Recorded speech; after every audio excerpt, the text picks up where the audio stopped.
All right, welcome back. So now we're gonna go over the last layer of perception that I've broken up into. So 3 of 3. In this video, we're now going to talk about the more abstract part of perception, or the more informational part. So basically, just go to this first point here. The subconscious also has the ability to alter what you perceive on an abstract level of perception, and this generally affects your belief, and it's called transcendental belief. So in other words, we're going to now talk about the way your subconscious alters what we would call your belief. You could also, we perceive it also as intuition sometimes. So it depends on the context. Sometimes it feels more like what we call intuition. Sometimes it feels more like what we would call belief. But before getting into that, let's just talk about what a belief actually is. So sometimes it becomes necessary to kind of take everyday words and kind of really define them more succinctly so that we know what I mean when I say these things. Or so it just makes more sense when I'm speaking and when I'm coming up with these theories. So what is a belief actually? In the book, basically I define a belief as just what you think is true, right? Very simple. But if you think about it, a belief, there are different ways to, how do I want to word it? There are different types of belief, which we're going to get to here. Because I could believe, right, that the sky is blue. You know what I mean? I think it's true that the sky is blue, so I believe the sky is blue. Same principle. I think 2 plus 2 equals 4. So you can make a statement that I believe 2 plus 2 is equal to 4 based on that definition. A belief is just something you think is true. But let's look at it from another angle, right? When I believe the sky is blue, right, you could say I have that belief even when I'm not really thinking about the sky. And I don't really think the sky is blue in a very intense way, right? I don't feel a lot of emotion. I feel very little emotional energy when I focus on that belief. So in other words, there are some beliefs which do have a lot of energy, right? So I could believe that let's say someone pissed me off, right? And I believe they've offended my honor, right? I have a lot of energy. I might be very angry with that belief. And that's not a belief I could really have very easily in the moment, right? But there are some times when I just have that very strong belief, right? That someone annoyed me, someone pissed me off. Or confidence, right? When you believe in yourself that you can do something, right? You can have a lot of energy behind that belief, right? And sometimes you would want that belief, but you can't. It's very hard to have it. You just feel like you can't believe that. So it's hard to have confidence. So from the examples, we can kind of see that there are actually 2 kinds of belief you can have. One is, and that's where I break it up. One I call normal belief, and the other one is called transcendental belief. So just like before, normal beliefs are any belief you can have anytime you want. It could be about anything you want. You can believe it as much as you want to. Right? It's very easy to have. So if I want to believe 2 plus 2 equals 4, I can believe that. If I choose to believe 2 plus 2 equals 5, I could believe that. Right? I could do it in the moment without any effort. It's very easy. I can believe I'm about to go to the store. I can believe I'm walking. I can do all that without any energy. I can believe them anytime I feel like. Transcendental beliefs are different. So for transcendental beliefs are limited by timing. You can't just have these kinds of beliefs anytime you want to. If you're in love with it, well, if you are with a chick and you don't love her, right, you might want to, but you feel like you can't, right? Because the timing isn't there. You can't just have that belief anytime you want to. There's a frequency component to it. So what kind of transcendental belief you have is always going to be quantized. So it's going to be quantized by frequency and intention. But specifically, it's going to have a frequency component. So your subconscious has to be on the right frequency in order for you to have this belief. If you want to be in love with a chick, your subconscious has to switch to the love frequency. So then you're going to feel the love emotion, and you're going to show it in the way you move your body through transcendental control. You'll probably fantasize about her with transcendental imagination. But then you're also going to have the transcendental belief that you love her. And you can only get that belief when your subconscious is on the love frequency. That belief is unique to the love frequency. You can't have that belief on any other frequency. So, and then it has the energy component. So the more in love you are with someone, the stronger your beliefs are about them. And the more strongly you believe you love this girl. Or the more confident you are, the more energy it has. So yeah, transcendental beliefs, as we can see, follow the three properties of all transcendental abilities. So, let me see. Oh, so transcendental beliefs, just speaking about them on a more abstract scale, transcendental belief generally affects what you see and think of as true and what makes logical sense to you. So, and I'll just finish it. Thoughts that don't support this truth are harder to keep in your mind, and thoughts that do support it are easier to keep in your mind. Basically, in a nutshell, what transcendental belief does, or what the subconscious does, is when you charge your subconscious, right, at some frequency, your subconscious will start compelling you. And like we said before, it could compel you. The compulsion causes you to feel emotion, it causes you to imagine certain things, and it causes you to feel an urge to move your body in a certain way. But what the compulsion also does, it affects what's logical and what's rational to you. It affects what type of thoughts you can keep in your mind, you can hold in your mind at a particular moment, right? So, and it affects what's true, what seems true to you. So, if I have, let's take a phobia, for example. Some people have I shouldn't laugh about it, but some people have a phobia with like mirrors. Because when I was writing the book, I was kind of trying to look up the weirdest phobias. Some people have a phobia with mirrors or numbers, or balloons, right? Just strange phobias. But what's happening, we'll talk a little more about that in the next section, about what's happening with it. But for now, what's actually causing that is when a person has a certain tension and their subconscious charges at a certain frequency. Phobias are a little bit different because the body's involved, which we'll talk about next chapter.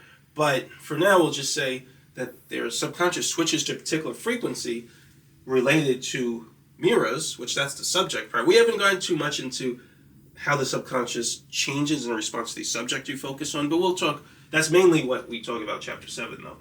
But your subconscious charges in response to when you focus on mirrors. And what it's doing is you have charged in a way where the transcendental belief is altering your perception. So it alters the perception of what you see as true, right? And what makes sense to you. So it'll be the case with that phobia that you could look at a mirror and every thought that does not support the idea that the mirror isn't harmful to you is going to be really hard to keep in your mind. Your subconscious is just going to compel you to move it away. If you think of it for a minute, you're going to feel compulsion to get it out of your mind. You can't hold on to it. It's like your subconscious just keeps pushing it away, and even if you get into your mind for a moment, it's going to keep trying to push it away until you finally just acquiesce to it. So, it's basically similar. I should have said this in the last video, but it's very similar to how you, when you feel an urge to laugh, right? You may resist the urge to laugh for whatever reason in the moment, but it's hard to, right? And then when you just acquiesce to that compulsion, then you start laughing easily, and then you start using your positive mind to control your body. So the same thing happens with transcendental belief. When your subconscious compels you to hold on to certain thoughts and see these thoughts as true, if you try to think thoughts and hold on to ones that don't support that truth, your subconscious is just going to keep compelling you to get that out of your head, right? And eventually you will acquiesce to it if you don't resist the compulsion, just like when you acquiesce to laughing. So like I said, that's called acquiescence. And so when this person with the phobia acquiesces to this compulsion from the subconscious, then they'll the other part of the compulsion is to keep thoughts in your mind that lend themselves to the truth that the mirror is harmful. So eventually, when they acquiesce to the compulsion, they'll just keep the ideas that make it seem rational for the mirror to be harmful to them. So that's the only thoughts they have in their head, right? And so the more that transcendental belief is charged, the more pronounced that perception or logic altering effect is. So the more fear or anxiety they feel, the more intensely they see the mirror as harmful and a threat to them. And it's very difficult to keep thoughts in their mind that don't support that truth. And it's super easy to keep thoughts in their mind that do support that truth. So that's how transcendental beliefs work, right? When you're in love with a girl, right? And I talk about love a lot in the book because that was the emotion that I kind of was studying all this stuff with. I had to, pick an emotion to use to study. But when you're in love with a girl, right? She's amazing to you. She can do no wrong. Nothing she does is not amazing. Why is that, right? Why will you feel like you'll do anything for her? And it makes sense to, it's logical to. Why? Because when your subconscious switches to the love frequency, it changes what's rational to you and makes it make sense to adore her and to do things for her, right? I remember, and this is definitely dating myself, but I remember in, what was it? I think it was called Hitch. Yeah, so it's called Hitch. And there was this guy, I don't remember his name, was it Brenneman? Something like that. But it was Kevin James, the actor Kevin James, and Will Smith in the movie. So he wanted to get with this chick named Allegra Cole. I think that was her name. This business chick in the movie. She had mad money. She looked good, but she was like, he felt she was out of his league. And so there was a scene where she like drops a pen, right? And everybody in the room, all the guys in the room, trying to rush to pick up the pen to give it to her. Why do they do that? Why do guys generally feel a need to do something like that when they really like a girl? It's because of this transcendental belief. So when the subconscious is switched to the love frequency, is highly charged on that frequency, it affects what you see as rational as it relates to the subject or the point of focus of that charge, which in this case is going to be the girl. So it's rational to kind of it's rational to do whatever that frequency makes you feel like doing, going out of your way to make her comfortable and prevent her from being uncomfortable, right? So that's part of the adoration. That's part of how you feel when you're in love with someone.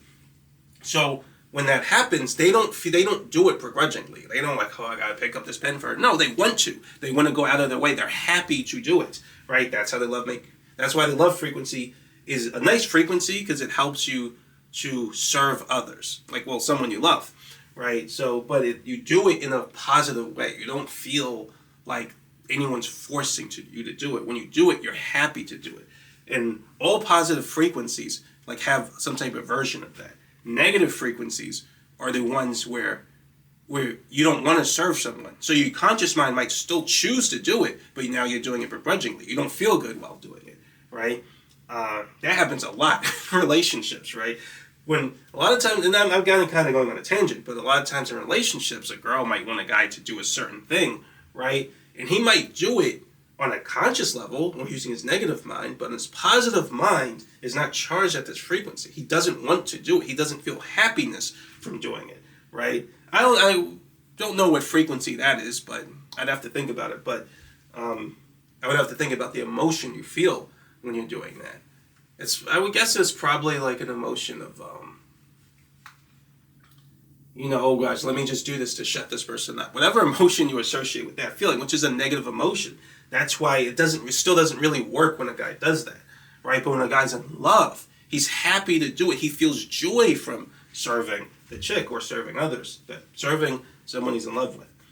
And that's positive, right? That's a good thing in a relationship, to feel good from helping someone else.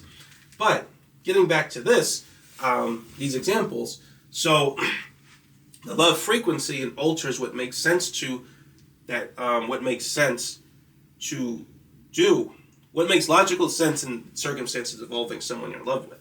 That's also why when couples are in love, right, in this frequency also alters their perception to be highly committed, right? And I think we all know, kind of seen those situations where two people will meet, they're really in love, and then they get like tattoos at each other, which is crazy. They get tattoos at each other, and they talk about marriage. Meanwhile, they've been dating for like 2 weeks. Why does that happen? That happens because of this guy. So when they're really, really in love, the energy of the transcendental belief charges more and more and more and more. And because the energy is so intense, it's altering what seems rational to them. So thoughts that are normally rational, like, okay, we've been dating 2 weeks, we need to get to know each other more, let's take it slow, do certain things. Those thoughts are too logical. They're logical to the negative mind. We'll talk about that in a little bit. But those types of beliefs aren't native to the subconscious frequency of love, right? So the love frequency doesn't say all those things. The love frequency just says, this person's amazing, I want to be with them forever, right? Those are the types of beliefs that are native to that frequency. So when you're highly charged on that frequency, it any thought that doesn't support that idea is super hard to keep in your mind, right? Or it goes against that idea is hard to keep in your mind. The subconscious compulsion will will try to compel you to just push those thoughts somewhere else. In thoughts that do support the idea that this girl's amazing, that you want to be with her forever, you want to do anything it takes to make her happy, those thoughts are easy to keep in your mind. And the more the love frequency is charged, the easier and easier and easier it becomes to keep those thoughts in your mind. And so that's why when young couples are in love, they do irrational things, right? So it's irrational from the perspective of the negative mind. But from the positive mind, it's highly rational, right? That's just what you're going to feel on that frequency. That's just what you're going to think and find as rational on that frequency. So the more charged the positive mind is, the more it kind of takes over in terms of what you think of as logical. Now, what happens later, right, is when as you go deeper into the relationship and that energy starts to discharge, right, then your transcendental belief loses energy and it tends to go away. Now you're just left with this guy, with normal beliefs or normal logic or rationalization that your negative mind always has. Now you can think straight. Then you might say, well, why did I do half of those things that I did before that I thought made sense? Like, why did I get her tattoo with her name? Why did I start talking about marriage, right? Why did I go out of my way to do all these things that caused me problems? You can think these things now because this guy isn't here anymore. It's not altering your perception of what's rational to you, right? So it's much easier to think straight. And this is part of why transcendental belief can sometimes be a little dangerous, because it alters your perception of what's true so much, right, that it can have real world consequences. You could do things that you'll regret based on these beliefs. And we all have seen situations like that, right? So if a person is really, really angry, right, it'll alter what they perceive as rational. So when they feel they've been slighted by someone or something, thoughts that don't support that idea are hard to keep in their mind. And thoughts that do support that idea are really easy to keep in their mind. The more the anger frequency, the more your subconscious charge up at the anger frequency, the more pronounced that effect. In other words, the more your logic gets warped, right? And so a person will see certain things as true because of this frequency and because of the intensity of the subconscious compulsion. So certain things will just make sense to do in that moment, right? You might attack someone or do something to attack a company or whatever because that makes sense to you in the moment, right? And then when all that energy has discharged, right, and that's obviously a negative frequency, so then when all that energy is discharged, now you're back to your normal beliefs, and you're like, man, why did I do that? Why did I think it was okay to do this and that? So it's very important to kind of be aware of these things. Like sometimes when I get annoyed or pissed off at something and I want to do something like that, I just wait because I know I'm being influenced by the charge, right? The transcendental belief, right? The positive mind is trying to take over, but remember, the negative mind always has free will intact, right? No matter how strong a compulsion is, you can always resist it. So a lot of times I'll just wait it out, right? And I'm like, okay, I just need to wait till this energy discharges. And when it does, my negative mind is in full control again, and there's no subconscious urge to act according to the anger frequency. And then I can think straight again, and I can properly analyze my decision. And whenever I do give into the anger or do something out of anger, I pretty much always regret it later, right? So I just started trying to focus I started trying to pay attention to this and just wait for the energy to discharge, right? So yeah, that's pretty much how transcendental beliefs work. You could probably think of a lot of other cases where you've seen this. Even before I get into this, I'll just say like conspiracy theories is another one. We'll talk a little bit more about that in the next chapter because there's actually something a little bit different about conspiracy theories. That, again, it comes from your body. But when people, and you see this actually a lot in politics too, a lot of times people with conspiracy theories will see things that aren't there, right? And they always think Big Brother is watching, or there's always some hidden agenda. There's always something that like is, just beneath the surface, right? But it's there and it's trying to, I don't know, there's some agenda in society or in politics or something that, is hidden that they know is there and they have to uncover. But sometimes it can get very, very intense, almost to the point of being dangerous, right? They see something everywhere. And that's where the tinfoil hat idea comes from, right? And so what happens, what causes people to become so paranoid and so into conspiracy, so believing of conspiracies and seeing things everywhere that aren't there? It's because of this guy. So as they watch TV and they watch certain things and see certain things online, which has made the problem way worse, I imagine, than it was before the internet. But when they see things online, what they're actually doing is they're seeing things that cause them to produce an intention that causes their subconscious to switch to a particular frequency, and the more they consume those things, the more their subconscious charges. So it charges more and more and more and more. In the transcendental belief, it charges according to whatever frequency and intention they keep holding. And so if they keep believing and if they keep consuming things and reading things and information that causes them to believe that there's something there that isn't, right? Whether it is or not, the subconscious is going to charge to cause them to hold on to that belief, right? It's kind of like I said I think it was last video, or one of the last videos about transcendental perception, about music. So when when artists are making music and they hold the intention to see their music as good, the subconscious alters their perception to see it as good, right? Because that's the intention they held. If you hold the intention that there's something there, right, because you believe it is, your subconscious is going to charge to cause you to see something that's there, right? Whether it is or not. And so I should mention that this has absolutely nothing to do with whether something's actually true in reality. That's completely irrelevant, right? All the subconscious is doing is responding to your intention. So, and the frequency that your subconscious is switched to. It has no care whatsoever for whether something's actually true or not. It's just responding to the command of the negative mind. So if you keep holding an intention that says something's there, your subconscious is going to charge to make it so that you see something there. And part of how that manifests is, like I said, thoughts that support the idea that something's there are easy to keep in your mind. Thoughts that don't support that idea are hard to keep in your mind.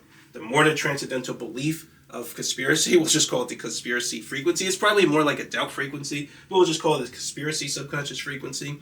And on that frequency, you feel the emotion that we would normally associate with conspiracy, which kind of feels like an emotion of doubt, but it's a little different.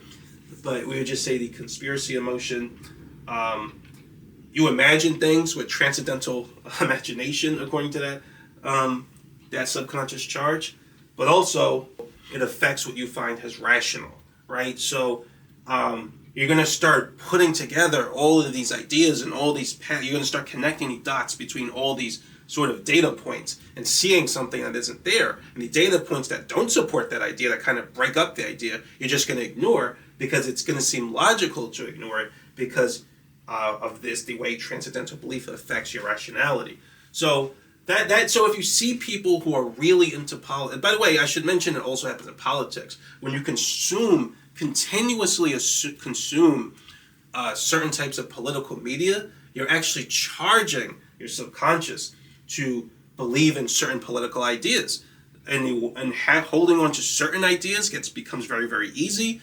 The more intensely that transcendental belief charges, and holding on to counter ideas are very, very hard because of this guy. So, in my opinion, that's actually a form of subliminal messaging, right? So, that happens in this society. There will be certain things that I see that I know right away would have the effect of planting a kind of charge in your subconscious mind. They're going to affect your intention in a way that causes you to charge your subconscious at a certain frequency and to have a certain belief. I see this all the time, right? And most people aren't aware of this stuff because they don't know how these things work. I see it everywhere, right? I see things to where I'm like, oh, that would plant this kind of thought in a person's mind. That would plant this type of thought in a person's mind. Now, one thing isn't going to do it, but if you keep consuming certain things, certain types of media, certain types of music, if you keep watching certain types of TV programs or reading certain types of things, it's going to cause your intention to keep charging your subconscious to have a particular kind of belief. So if you know how these principles work, it would be super easy to control people, right? And I think this is, not that this is really new information, but this is what happens in political media through propaganda, right? You can actually control the way people vote and what they focus on, what they think is important through these principles, right? Fox News, right, just mostly controls people to have a transcendental belief related to certain ideas about economics, immigration, the way society's changing, things like that. And the same thing is done on MSNBC and things like that. And so you can really very easily control people through these ideas as long as you have a kind of sort of megaphone, right? Or you have the ability to control mass media, right? It's very easy to do this. There are more spiritual consequences of this, which we don't really talk about in the first book, right? Because we're still in the first book. We talk about all the spiritual stuff in the second book. But yeah, I kind of went off on a tangent, but that's kind of all the applications of transcendental belief. And like I said, you can think of many more, right? But this is important. So this is how transcendental belief works. Now, just to kind of go over this part here, we can say with normal beliefs or beliefs from your negative mind, they just kind of have these properties, which we'll just go over. So they're mostly synonymous with just using free will and the logic of the negative mind. So belief with negative mind is almost the same thing as just talking about your free will. There is a base structure. So actually, I'll get to this last point. But another thing we actually haven't talked about this yet. So normal belief doesn't contain a large amount of information. So it's very kind of shallow in that way. We'll talk more about this when we're talking about this context. But normal belief also has a base structure that is mostly constant and slow to change. That will make more sense based on what we talked about in chapter 5. I'm kind of skipping ahead a little bit, but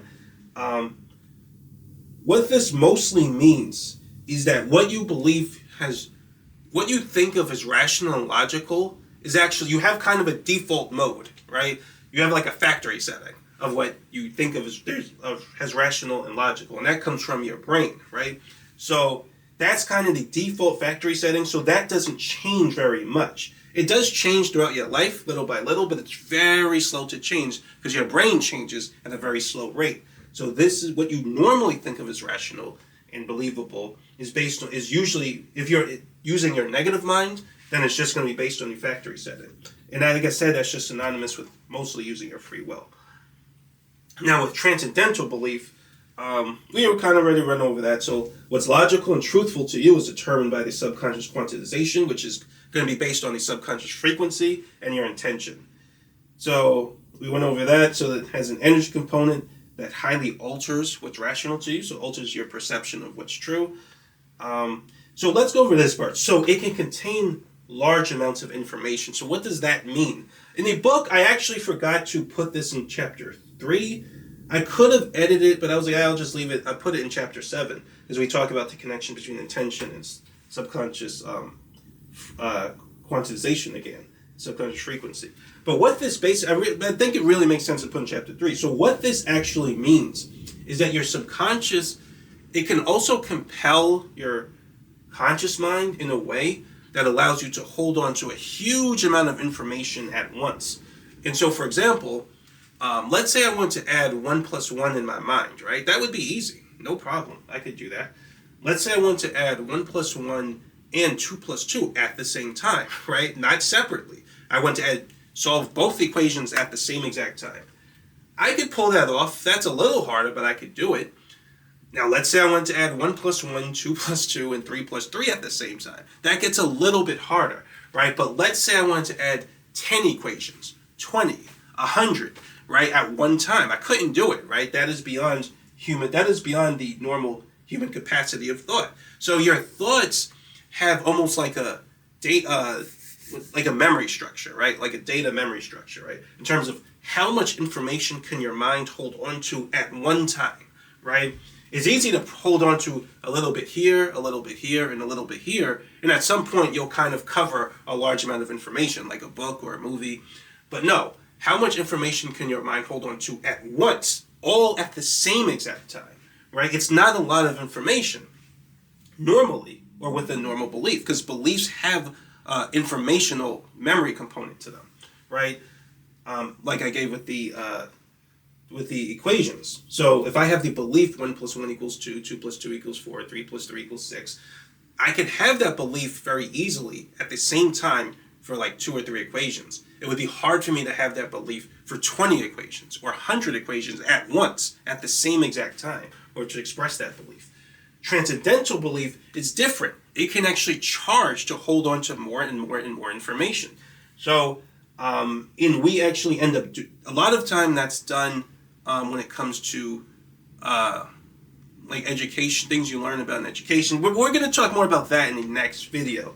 So I really probably shouldn't go too much into that yet, but it can hold on to large amounts of information. And so when you watch a movie or read a story, right, you can actually hold a large amount of information in your head at once about the story, about the characters, about their background, about everything that happened, right? Much more than what you could have held on to here. People don't really notice that's happening, but it does, right? When you charge your subconscious, especially if you're watching a movie or reading a book about something you're interested in, you just happen to be able to hold on to a huge amount of information at once. And I think it's possible to just keep charging it to hold on to more and more and more information if you want to charge it in that way. So this becomes important when you use transcendental beliefs for intelligence purposes, which we'll talk about more in the next video. Then this last part is something we'll also talk about next video. These two parts are more useful in the context of what we talk about next video, but beliefs also have an organizational structure to it. And what that means has to do with what's logical to you. So for example, let's say I want to have a transcendental belief about, let's just say math, right? So that's the thing. This is better I'm trying to think it's better for the next video, but I'm trying to think of an example I want to give now. No, I'll talk about this. Forget it. I'll just talk about it in the next video because it's just more meaningful in the context. In the book, I actually just only keep this in what we talk about in the next video. I was thinking about adding it here, but it kind of goes into that too much, and I don't really want to say it here. So, but yeah, that's pretty much it. We pretty much covered, I think, everything I want to say about transcendental belief. But yeah, so this is very important. So when your subconscious charges, right, just as a little short recap, remember, when it charges, it's expressing every type of subconscious thought at the same time, although it expresses one a little bit more than the others depending on how you charged it.